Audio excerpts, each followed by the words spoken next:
Ruling party గెలిస్తే ఏదన్నా అభివృద్ధి అయినా జరుగుతుందండి, అంతే కదా.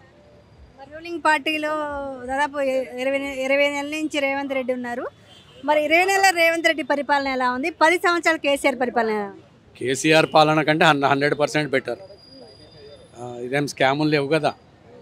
మరి వాళ్ళు మొత్తం తెలంగాణనే దోసుక తిండ్రి, ఇంకా చాలదా కేసీఆర్కు? మరి దాదాపు ఇక్కడ మాగంటి గోపీనాథ్ 3 సార్లుగా ఎమ్మెల్యే ఇక్కడే గెలిచారు. మరి ఈసారి మాగంటి గోపీనాథ్ వైఫ్కే టికెట్ ఇవ్వడం జరిగింది. ఎట్లా మరి ఈసారి ఎట్లా అదే కంటిన్యూ అవుతుందా, కొత్తగా ఎన్నుకోవడం జరుగుతుందా? ఎందుకండి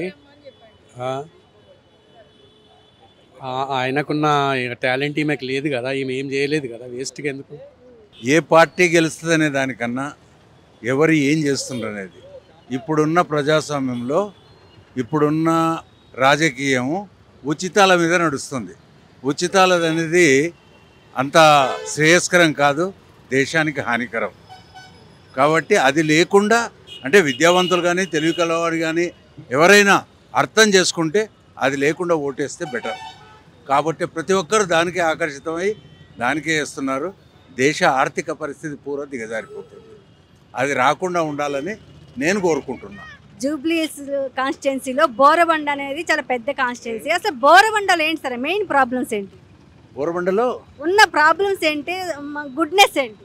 ఇప్పుడు కాంగ్రెస్ కన్నా బెటర్ మనకు బీఆర్ఎస్ఏ, దానికన్నా బెటర్ ఇంకా ఇది బీజేపీ. కాకపోతే బీజేపీ మన దగ్గర అంత ప్రాబ్లం లేదు కాబట్టి నేను అనుకుంటున్నా బీఆర్ఎస్కే పబ్లిక్ మొగ్గ చూపుతారేమో అని ఆలోచించి. కేసీఆర్ ఉన్నప్పుడు ఎట్లుండే సార్?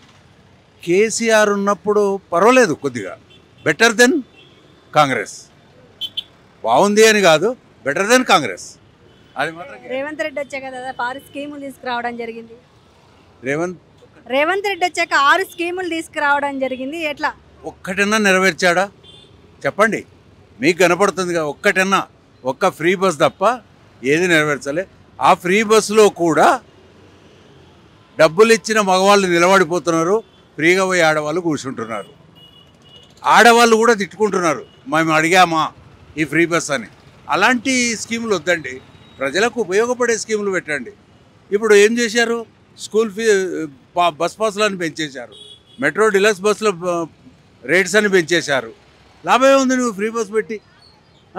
ఒకటి చెప్పండి, లాభమే ఉంది. అది తప్ప ఇంకేం చేశాడండి? రైతు బంధు అన్నాడు, ఒక్కసారి ఇచ్చాడు అంతే. వచ్చే 2 సంవత్సరాలు అయితే ఒకే ఒక్కసారి ఇచ్చాడు. 4 క్రాప్లు పడినాయి రైతులకు, ఒక్క క్రాప్కు మాత్రమే ఇచ్చాడు. మేలు జరిగిందా? 10 సంవత్సరాలు నేను బీఆర్ఎస్ పార్టీ కాదు, యాక్చువల్గా నేను చెప్తున్నా. 10 సంవత్సరాలు బీఆర్ఎస్ పార్టీ పనిచేస్తే యూరియా అనేది కొరత లేదు, ఎలక్ట్రిసిటీ కొరత లేదు, వాటర్ కొరత లేదు. కానీ యూరియా లేక ఇప్పుడు అల్లాడుతున్నారు. అతివృష్టి జరిగింది, చేలు లేవు, రైతులు ఎక్కడ పోవాలండి? నేనేదో బ్యాంక్ లోన్స్ మాఫీ చేశానన్నాడు, ఎంతమందికి చేశాడో అది ఆయనకే తెలవాలి, మనకు తెలియదు.